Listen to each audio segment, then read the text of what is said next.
E aconteceu, quando ele envelheceu, e os olhos dele enfraqueceram sem ver, ele então chamou o peludo, filho grande dele, e disse a ele. Agora aqui nas traduções tradicionais, nós vamos ter filho mais velho. Só que a base da palavra é filho grande. E é a mesma palavra que é usada para grande. E eu não quis tirar isso, porque você encaixa isso com, com o conceito da grandeza do filho que nasceu primeiro, né? Porque ele tem um certo prestígio a mais, e ele também é o mais velho, por exemplo, quando a gente encaixa a coisa toda na questão do Cristo, que para todo que crê, ele é o, o irmão mais velho e o filho do Salvador Pai, o grande filho do Salvador Pai. Então, eu não quis tirar esse elemento da grandeza como geral. E também porque essa é a palavra. Então, a partir do momento que eu sinto que a partir do momento que você coloca mais velho aqui, você desvaloriza o que era para essa palavra estar aqui. Então, não concordo com colocar mais velho. Sim, é o filho mais velho, mas você diminui da grandeza, né? No duplo sentido aí. Então, eu prefiro, ao invés de usar o conceito de mais velho, eu coloco grande, porque existem várias aplicações diferentes da palavra grande, né? Na questão da herança, eles ganham em dobro, então ele é mais grande nesse sentido, e mais grande não, maior, né? Desculpa. Então eu não usei mais velho ao decorrer da palavra, porque é a mesma palavra usada para grande. Então, filho grande. O filho grande. E aqui, ó, repara bem que o pai de multidões estava escrito lá, né? Que envelheceu, envelhece boa e inteiro, e foi junto aos irmãos dele, né? Foi junto à família dele, alguma coisa assim, é mais ou menos isso. Mas foi junto aos parentes dele. Só que aqui, olha o que aconteceu com ele ri. Ele envelheceu de uma forma fraca, quase cego, e, e então o que dá a se entender é que, por exemplo, quando o pai de multidões falou para ele, né, eu vou te abençoar por questão do seu pai, é muito interessante porque é como se ele já soubesse que o Eli não ia se manter num caminho de de intimidade ao mesmo nível do pai dele. E a gente vê isso ao decorrer da Bíblia, né? A gente vê isso com Davi e Salomão também, né? Davi foi um homem muito próximo ao Salvador Salvação. E o Salomão foi o homem mais próspero, porque ele herdou do pai dele. Mas a gente vê ao decorrer que ele começa a fazer coisas que se você, quando a gente lê a lei, o ensino judaico, que não são de acordo. E então dá pra ver que, por exemplo, ele foi abençoado por conta da bênção do pai dele, mas ele teve uma grande decadência. E aqui dá-se a entender que o mesmo aconteceu. E aqui a gente vai entrar em mais elementos também aqui, ó. Vários pequenos símbolos que eu pesquei com sutileza, né, de ver a questão toda. Então olha só. E ele disse: "Ó eu". E ele disse: "Veja, estou velho, não sei o dia da minha morte. Então peço que pegue suas coisas, seu porta-flechas e seu arco. Saia ao campo e caça para mim. Me faça carne com sabor da que eu amo." Agora, aqui tem uma palavra que é melhor, poderia ser melhor usada do que porta-flechas, que é aljava. Mas eu, a primeira vez que eu vi essa palavra, eu não sabia o que era uma aljava. Então a palavra porta-flechas, ela fica mais descritiva. Então a pessoa que não sabe o que é aljava não trava a leitura dela. Então eu preferi uma palavra explicativa do que uma palavra que vai travar a leitura de quem estiver lendo, acompanhando, especialmente copiando. Então eu não usei aljava. Eu vou até ver como que tá aqui nas tradicionais. É, nas duas tá aljava. Eu não sabia o que era aljava. Eu fui descobrir o que era uma aljava, acho que tinha mais de 20 anos que eu fui descobrir isso aí. Sai ao campo e caça para mim. Agora que olha que interessante também, o porta-flechas e o arco. uma das palavras que é usada para oração é a questão de disparar. Então, por exemplo, tem lugar que a base da palavra é disparar, e é como se fosse disparar ao salvação. Fazer oração como se fosse disparar ao salvação. Então eu acho que essa questão do porta-flechas e do arco, por exemplo, é o disparo, que seria a oração, e o arco é, é o mesmo símbolo do arco-íris, é a mesma questão. E também é o mesmo formato que a gente faz no rosto quando a gente sorri. Então, ao meu ver, aqui também, assim, fumaça, mas aqui também é algo que simboliza uma oração, né? Um agradecimento diante do Salvador Salvação. E mais adiante aqui, ó, me faça carne com sabor, daqui eu amo. A grande carne com sabor é o Cristo na cruz. Então, o fato dele, o último desejo da vida dele ser porta-flechas com arco e carne com sabor daqui eu amo, eu acho que muito provavelmente ele estava distante do Salvador Salvação. E era como se aquele desejo nele fosse uma recomendação. Não, me busque, busque o meu sacrifício, que o grande sacrifício que é a cruz. Apesar de não, de o Cristo só ser crucificado 2000 anos depois disso aqui, a gente viu lá atrás que tem muita coisa que se encaixa com a questão da cruz em tudo. Então eu realmente confio que eles sabiam uma, uma boa quantidade do que é a cruz, do que seria a cruz. E a gente vai ver isso mais adiante, porque tem coisas que outros profetas, ou até mesmo pessoas do dia a dia, falam na Bíblia que se encaixa muito com a questão da cruz. Então, ao meu ver, isso aqui é como o fato dele ser cego é como se ele não estivesse vendo o que era para ele fazer da vida dele, era para ele estar orando e fazendo aquela justificação, que é aquele negócio que eu falo para vocês do buscar o Salvador, o sacrifício, né, para ter seus erros redimidos, justificados diante do salvação, aquela justificação que eu falo, não a justificação que nós temos como vocabulário do dia a dia, né? Mas aquela da qual você entrega o seu coração ao salvação e pede perdão diante do Salvador. Então, ao meu ver, isso aqui ele estava afastado do Salvador salvação. E não é o primeiro homem que. Eu não sei se é o primeiro, mas com certeza ele não é o último. Que o pai foi um grande homem de confiar no Salvador salvação e o filho teve uma grande decadência. Mas isso é especulação, né? Para mim, encaixa tudo dessa forma. E essas questõezinhas, esses detalhes, sabe? E traz para mim e eu vou comer. Para o meu sopro vivo te bem dizer antes que eu morra. Olha que legal, aqui é vida no sentido de sopro vivo. E te bem dizer, é aquilo que eu falei para vocês, que a palavra abençoar, que eu coloco como bem dizer, é como se fosse algo muito sincero, porque o seu sopro vivo não consegue bem dizer alguém de forma não autêntica, porque isso é a raiz do ser, isso é a vida profunda, é a sua inspiração viva. Então você não consegue, por exemplo, comprar bênção justamente por causa disso, porque é o que vem de dentro de você.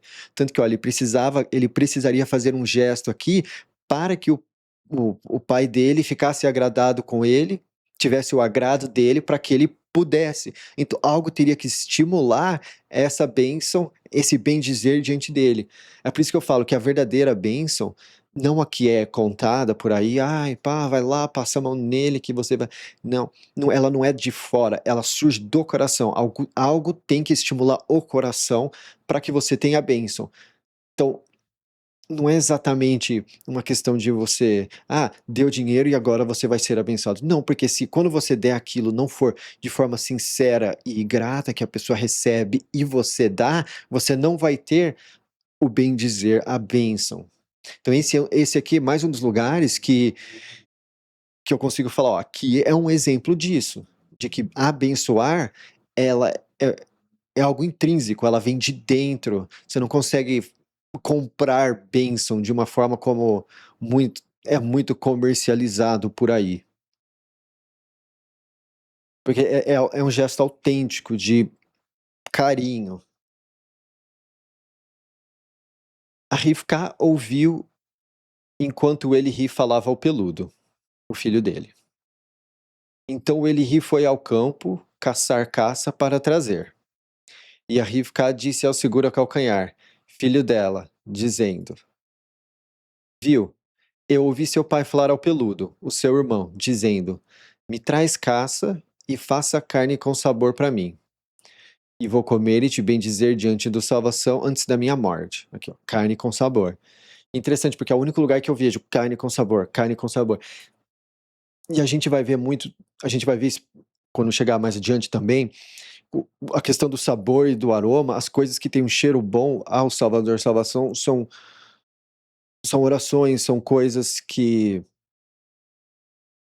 de forma autêntica, de quebrantamento, são coisas que para ele tem sabor, tem um aroma prazeroso, inclusive aroma de alívio. Então isso vai ter bastante em Levítico, né, que eu sempre falo aqui de Levítico, e que, na minha opinião, Levítico é o livro mais cristão da Bíblia. A gente vai ver lá, né, e foi um aroma de alívio à salvação, e isso vai ser aroma de alívio à salvação, que, que em algumas traduções vai ter algo como tipo gostoso ou saboroso, mas que alívio é bom porque alívio é o nome de Noé.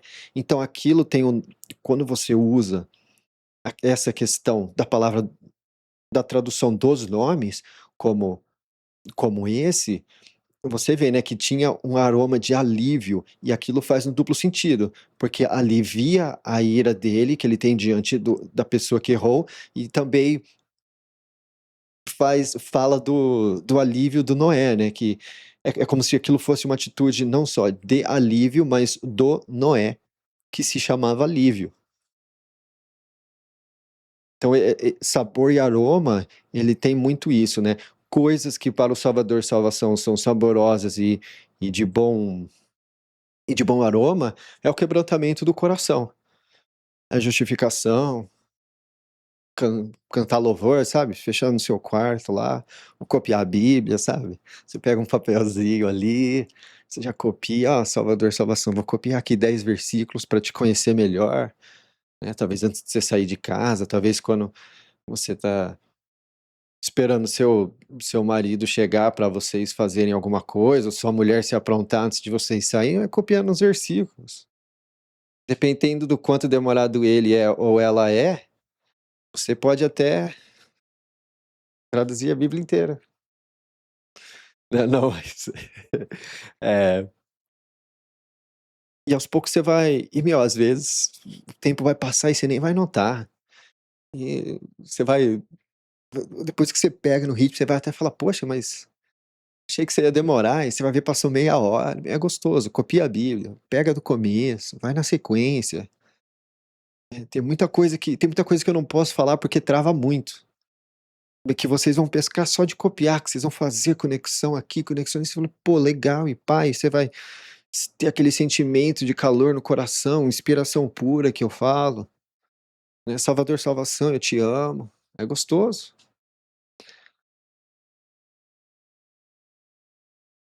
"Me traz caça e faça carne com sabor para mim, e vou comer e te bendizer diante do salvação, antes da minha morte".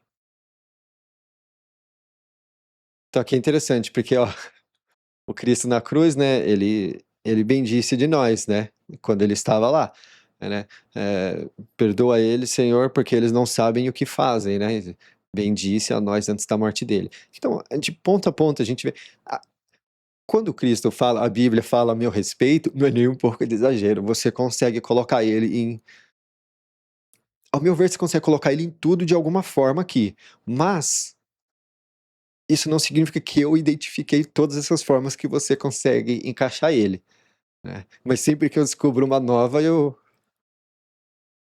tenho grande alegria no meu coração. É muito legal, recomendo. "Agora então, meu filho, ouça a minha voz e o que eu vou te instruir". Aqui lembrando que é a Rivca, Rebeca falando. "Vá agora ao gado pequeno e pegue lá para mim 2 bodinhos das cabras, bons. Vou fazer eles como carne com sabor para o seu pai, como ele ama. Lembrando que o Cristo, ele é o bode no Novo Testamento, né? O conceito de bode expiatório que nós temos hoje, fulano e ciclano foi bode expiatório de uma situação. Bode expiatório, a origem de bode expiatório é justamente a origem bíblica, porque o Cristo, ele é o bode expiatório. A gente vê isso em Levítico. O sacrifício do erro, que eles chamam de sacrifício do pecado, é feito com um bode. Então, o bode morre pelos seus erros, né? Então, esse conceito de bode expiatório, ele é bíblico. Ele vem lá dos sacrifícios dos judeus, lá atrás, pode ver, ó, aqui já era, e aqui é muito antes da lei judaica ser aplicada, tá lendo? Do ensino judaico ser aplicado. Então, o conceito de bode expiatório e essa coisa toda, ela tem mais de 5.000 anos. E olha como é preservado até os dias de hoje esse,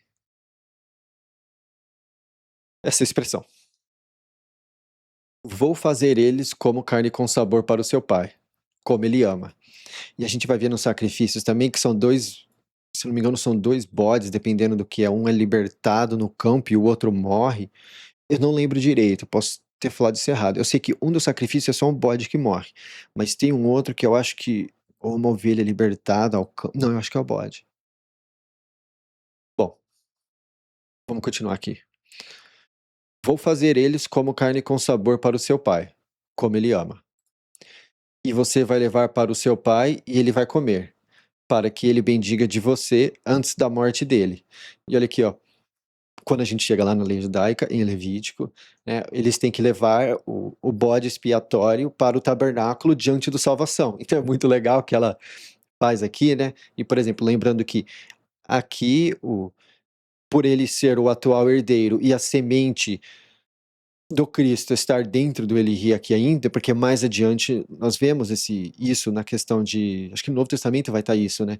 Enquanto, porque eles consideram esse conceito, a semente do Cristo já está no Eli, ela só vai ser, né, plantada lá na frente, coisa toda, mas é se considerado dessa forma. Inclusive, quando, quando alguém fala de Melquisedeque, fala nesse sentido. Enquanto os nossos pais ainda estavam no ventre do Abraão, Abraão ofereceu o dízimo ao Melquisedeque, alguma coisa assim. Então, por questão desse versículo, dá para saber que os grandes fiéis da fé já estavam considerados dentro do Eli,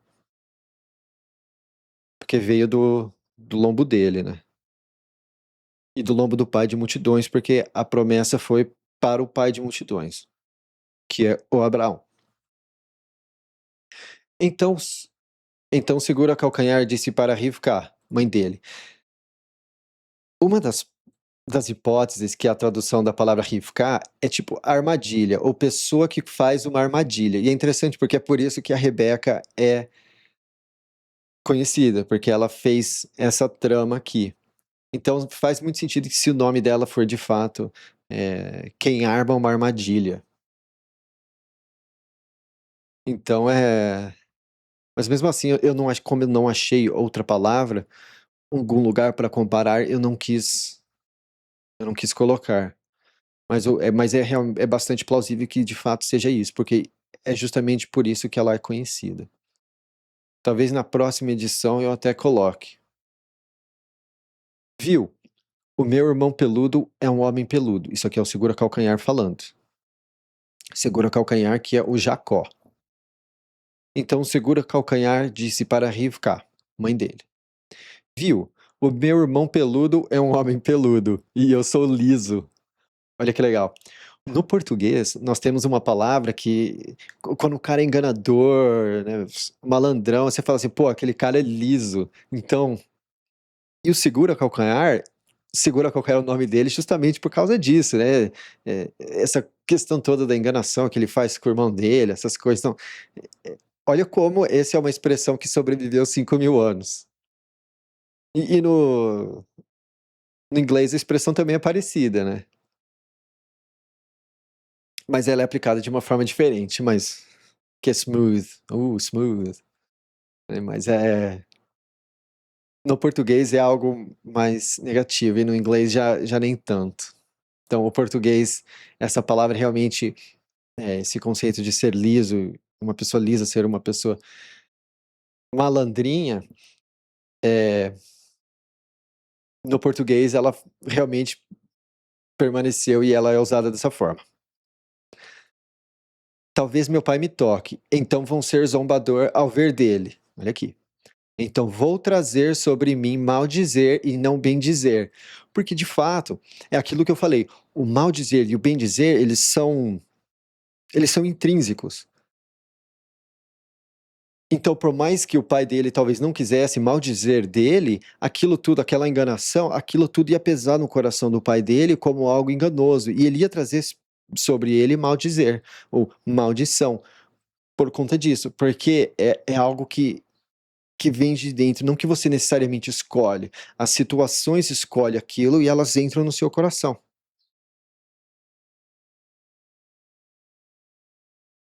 A mãe dele disse para ele: Sua maldição vai estar sobre mim, meu filho. Então, olha que interessante. Porque, por exemplo, quando o Cristo estava na cruz, né? Tinha o,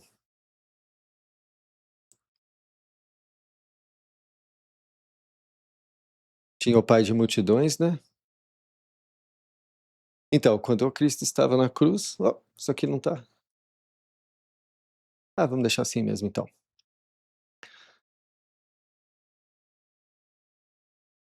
Peraí.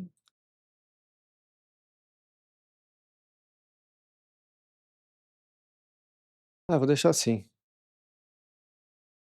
Ou não.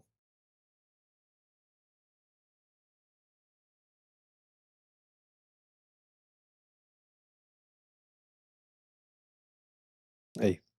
Ok. Talvez meu pai me toque, então vou ser zombador ao ver dele. Então vou trazer sobre mim maldizer e não bendizer. A mãe dele disse para ele: Sua maldição vai estar sobre mim, meu filho. Apenas ouça a minha voz e vá pegar para mim. Então ele foi, pegou e trouxe para a mãe dele.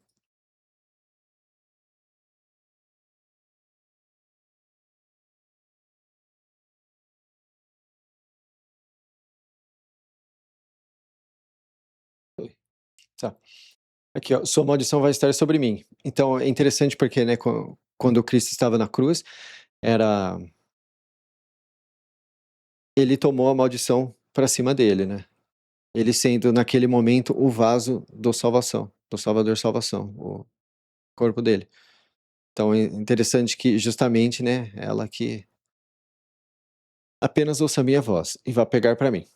Então ele foi, pegou e trouxe para a mãe dele. A mãe dele fez carne com sabor, conforme o pai dele amava. Olha lá.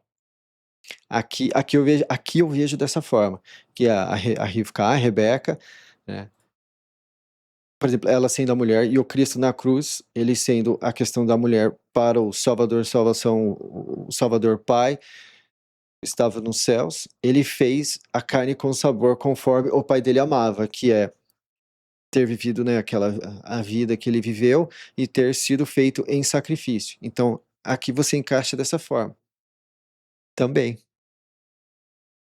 E a Rivka pegou a roupa do peludo. E é interessante porque vai estar isso no Novo Testamento, não lembro exatamente aonde. É como se nós quando nós falamos com o Salvador Pai, é como se nós estivéssemos vestidos do Cristo, né? Ele está em nós e nós estamos vestidos dele. Então nós vestimos a roupa dele, o a pele dele, né, a carne dele. E no mundo, na ressurreição é assim também. Então aqui é interessante, a Rivka pegou a roupa do peludo, filho grande dela, a desejável que estava com ela na casa. E ela vestiu seguro a calcanhar com elas, o filho pequeno dela. As peles dos bodinhos das cabras ela vestiu sobre as mãos dele e sobre a parte do pescoço dele. Lembrando que eu traduzo a palavra Cristo para a palavra mão. Então isso aqui também se encaixa de uma forma muito legal. E quando eu encaixei mão lá, eu falei assim, meu, substituir a palavra Cristo pela palavra mão, mas que estranho. Mas a gente vai ver que as coisas se encaixam demais quando você vê isso, e se encaixa muito bem para que não seja isso. Eu dificilmente vou achar uma palavra melhor para Cristo do que mão. Então ela deu a carne saborosa e o pão que ela fez na mão do segura-calcanhar, filho dela. Lembrando, a verdadeira carne saborosa, né, porque o Cristo ele fez isso mesmo, ele preparou e ele deu a carne saborosa. E o pão é a palavra, o Cristo é a palavra também, né. Então, é muito legal isso aqui. Então ele chegou-se ao pai dele e disse: "Meu pai". Ele disse: "Ó eu, quem é você, meu filho?" E o segura-calcanhar disse ao pai dele: "Sou o peludo, o seu que nasceu primeiro".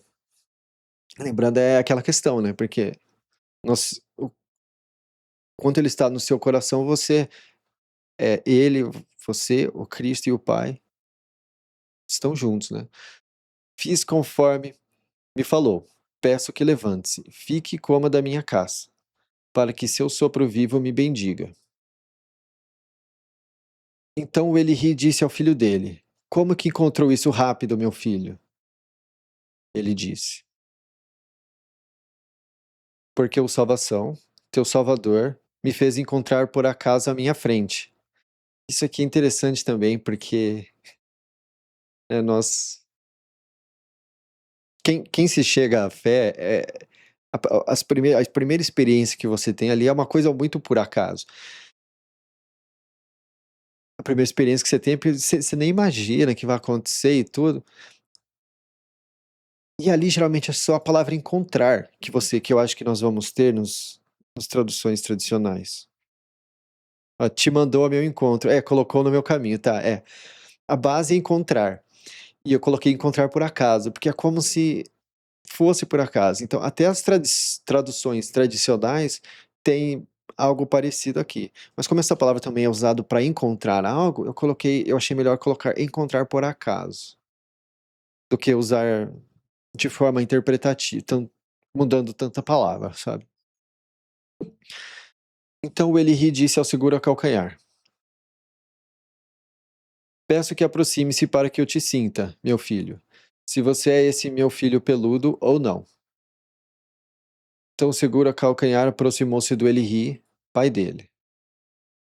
Ele sentiu ele e disse: "A voz é voz do segura-calcanhar, e as mãos são as mãos do peludo". Agora lembrando, a voz é a voz do segura-calcanhar, então quando ele te ouve, é aquilo. Mas a sua mão, olha só, mas olha só, e os Cristos é o Cristo do peludo. Então quando você fala com ele, você fala com sua voz, mas com as mãos, com o sacrifício, com o Cristo, né. Então olha só como que a palavra Cristo, ela se encaixa de forma tão sutil com a palavra mão. Eu tô não sei se dá pra ver na câmera, mas tô até arrepiado. Isso é encaixou. Olha que legal. Olha isso, eu pensei nessa agora. Encaixou na mão como uma luva.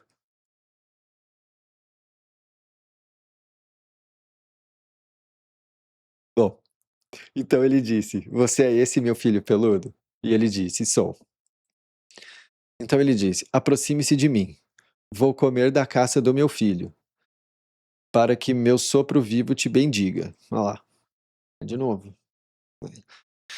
Precisava fazer algo agradável para que o sopro vivo te bendiga. Então, por exemplo, aquela questão de que existe em alguns lugares o costume, né, de você simplesmente chegar aos seus avós, alguma coisa assim, e pedir bênção, e ele falar bênção, eh, não tem um estímulo do coração. Obviamente, ele te ama, mas obviamente não, tem parente que não gosta de parente, mas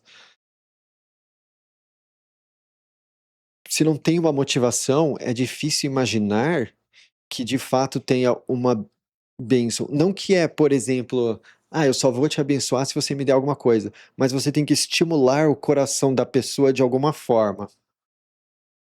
Eu vejo muito no sentido da relação quando você está conhecendo alguém ou coisa assim, você tem que estimular o coração dela de alguma forma, né, pra que ele venha pra você. Então, eu vejo muito assim, sabe, se não tem um estímulo, e não que é errado, poxa, mas você tem que estimular o coração da moça pra ela, né, gostar de você, mas é assim que funciona, né, ela não vai gostar de você à toa. Então tem que ter um estímulo ali, a bênção. Eu vejo dessa forma de como muito funciona relacionamento, sabe. E às vezes a pessoa pode até estar com você, mas não exatamente estar com, né, de coração. Que isso acontece muito também, então eu vejo dessa forma, que a bênção ela é um estímulo, é uma consequência de um estímulo sincero do coração.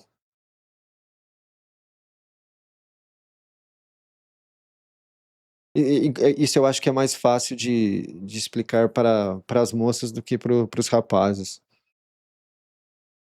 Mas enfim, ele aproximou-se dele, e ele comeu. Ele levou vinho para ele e ele bebeu, olha só, legal. Ele levou vinho para ele e ele bebeu. Então, o filho, né, que o segura calcanhar, levou vinho pro pai, né, que eu falo que o vinho é um desses símbolos que eu comento, que é a representação física do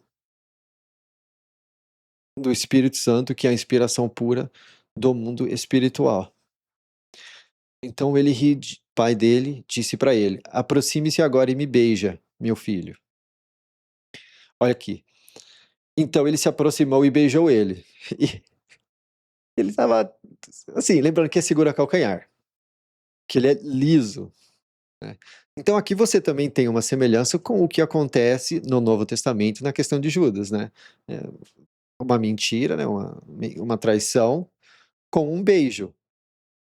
Então eu acho isso muito interessante quando o Cristo fala isso para Judas, né, "Você vai me trair com um beijo", que é justamente, né, e assim, lembrando que eles provavelmente conheciam essa história lá na época do Cristo e tudo.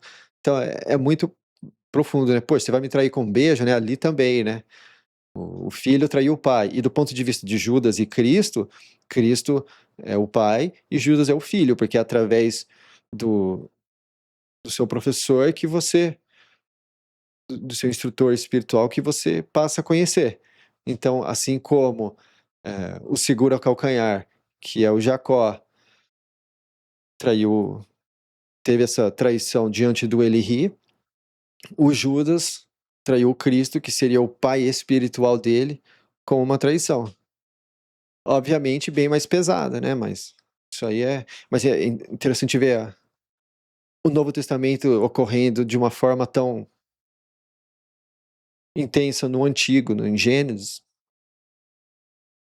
Ele sentiu o aroma da roupa dele e bendisse a ele. Então disse, lembrando que isso, nós vestimos o Cristo quando nós estamos naquela naquele momento de oração e falando com o Salvador. Então é o aroma do Cristo em nós.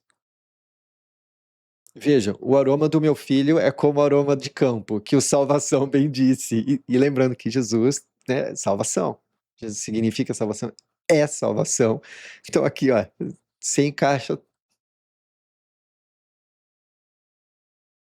o aroma do meu filho, né, quando você converte coisa toda. Que o Salvador te dê do orvalho dos céus, da gordura da terra e muito grão e vinho fresco. Eu acho que orvalho dos céus é uma outra representação de lágrimas. Eu acho, mas isso é especulação minha. Da gordura da terra e muito grão e vinho fresco. Lembrando que grão é também a palavra e vinho fresco é o Espírito Santo.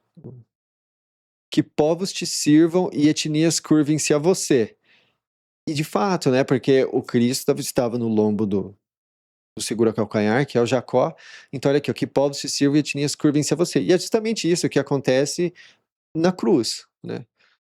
Etnias sendo os povos que não são deles, né, que que nas traduções convencionais, nas traduções tradicionais, vocês vão ter as nações, né, que a palavra, o evangelho foi para as nações.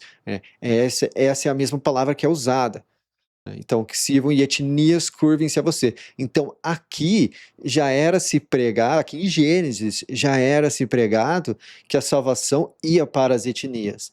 Então, é muito. Então, por exemplo, no Novo Testamento, quando eles ficam indignados que o Estevão, né, fala das etnias, ou que agora a bênção ia para as etnias, que eles ficam indignados, né, eles não estavam lendo direito, porque já aqui, ó, nos patriarcas, que no Novo Testamento eles falam, né? Abraão, Isaac, Jacó. Abraão, Isaac e Jacó são os patriarcas, né? E os 12 filhos de Jacó. Então, já antes dos patriarcas, que são os 12, já falava-se que etnias iam, que povos e etnias iam servir e curvar-se, né? Que a salvação ia para eles, porque o nome dele é salvação. Então, ele é a salvação e ele é a salvação. Seja forte para os seus irmãos e que curvem-se a você os filhos da sua mãe. Maldito seja o que te maldiz e bendito o que te bendiz. Então aconteceu que o Eli terminou de bendizer do segura-calcanhar. O segura-calcanhar tinha apenas saído da frente do Eli, pai dele, e o peludo chegou da caça dele.